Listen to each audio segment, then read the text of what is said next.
Hello everyone.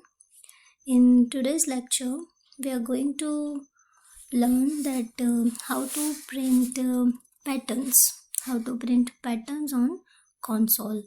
So here we have one example. As you can see that this is the example that this type of output we need, and here we have its code. So we'll see that how does this code work, and we'll do the dry run for this program. So as you can see in the output that first we'll ask the user enter lines.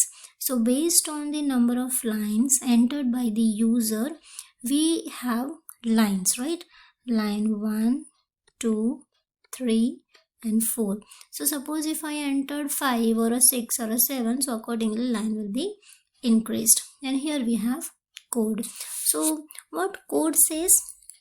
So first we have taken three variables, integer n, I and j. Then clear screen we have.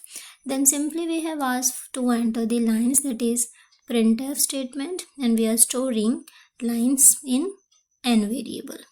Now let's understand this code. This is nested for loop we have, right? And we'll start with the dry run. So our today's lecture is all about dry run. So we'll learn that how to run the program on board. So let's start. Okay, so first how actually it works, how on console data gets printed, so that also we'll see. So here let's assume that here we have console screen. This is the output, and of course we know that by default your cursor remains at this location, right? Okay, so now let's start. So here we have n, I and j, three variables we have. So we have entered n is equal to 4. Now let's start with the loop. So here we have I is equal to 0. So my first value of I is 0. Now after that we are checking that I is less than n, means 0 is less than 4.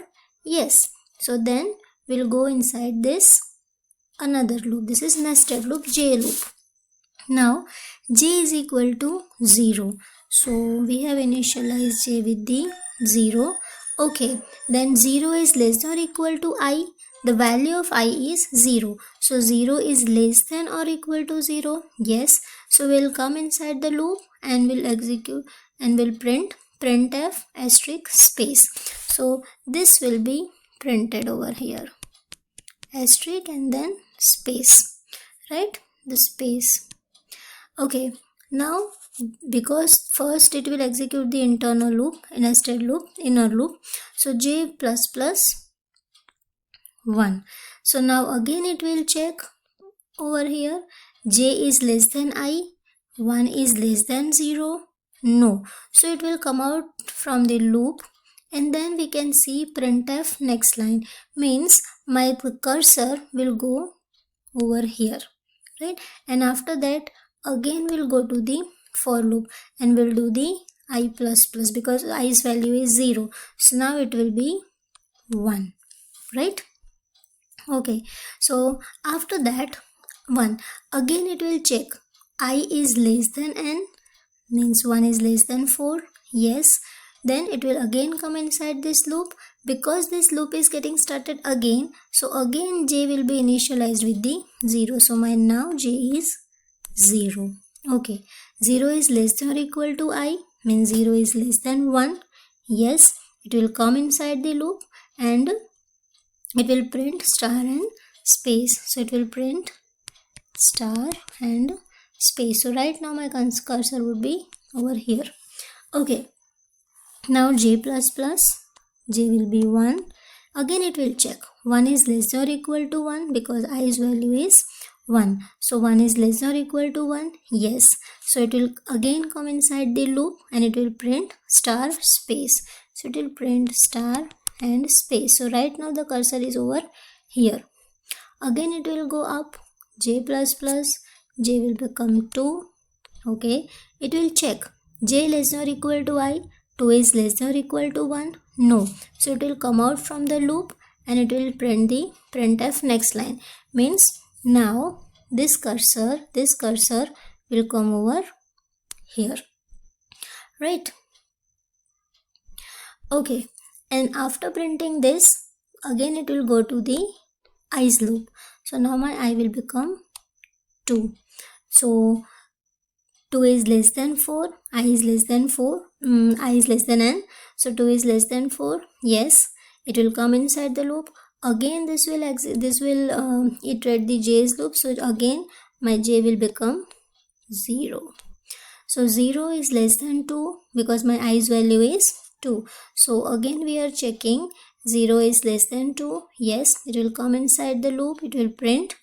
See, my cursor is over here. So it will print star and space. So my cursor is over here. So now again j plus plus, j will become 1. 1 is less than 2 because j is less than I we are checking. Yes, 1 is less than 2. Again it will come inside the loop and it will print asterisk and space. So now my cursor is over here. Now j plus plus, j will become 2. 2 is less than or equal. So again we are checking j is less than or equal to 2.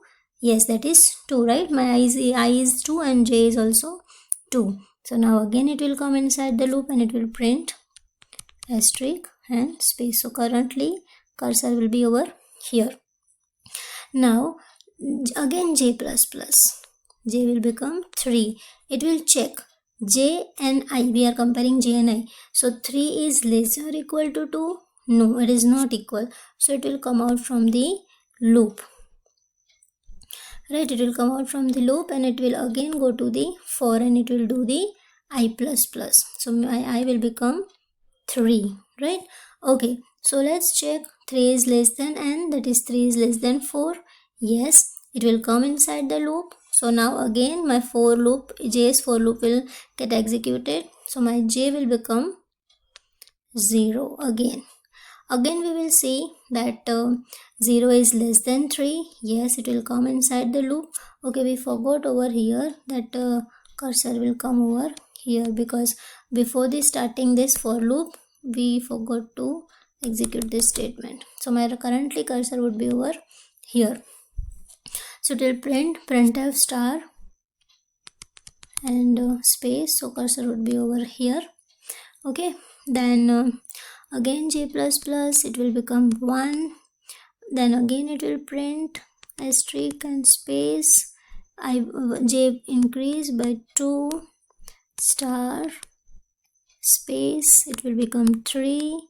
Again it will print and asterisk. So 3. Now let's check 3 is less than or equal to 3. Yes, so it has printed this. Now it will become 4. So 4 is less than or equal to 3. No. So it will come out from the loop. It will go to the next line. Again it will go up. Okay. Again it will go up and it will do I plus plus. So my I will become 4. Right? So it will check this. 4 is less than 4 because my n value is 4. So 4 is less than 4. No. So it will come out from this loop. Get ch means it will hold the screen and end of program. And here we can see our pattern. So this is how you can do the dry run of any program, and this is how console prints the data. So in this program we have learned about the nested for loop, and as we have already discussed in the previous lecture that when we want to print or when we want to design this table type of structure, right, this is nothing but the table type of structure. See, right, we are not storing the data, that's why we have not taken 2D array, but it's table type of structure. So of course we know that when we talk about the table type of structure, we always need nested loop, and our outer loop work for the row, right, and inner loop work for the column, right? So this is about how to print the patterns. Different pattern requires different logic. You may have a question that why here we have taken j less than I, because it's a requirement of the program. It's a logic. This is the logic, that how many times you want to rotate the loop, so that you have to decide. Like in this case, see what happened.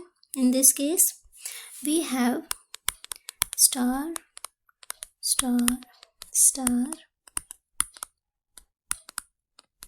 star star, right? This is the pattern. So logic says that this is 0th row. Okay, this is 0, 1, 2 and 3 row, right? And the column we have 0, 1, 2 and 3. And if you notice, see, this is table type of structure, right? See, right? Okay, so here you need to understand the logic, that when you want to print the data, so here you are printing something. So in this case, if you observe 0, 0, both are similar. So when your row is 0, it should print up to 0th column only. When your row is 1, you should have to print up to first column only, because here we have 1 and 2. When your row value is 2, in that case you have to print up to second column, 1, 2, 3, and similar way third row, third column, right? So this is the logic. So every time, depending on the output, you have to think about the logic of the program. So this is all about that, how to play with the patterns. That's it for today. We'll see more in the next lecture.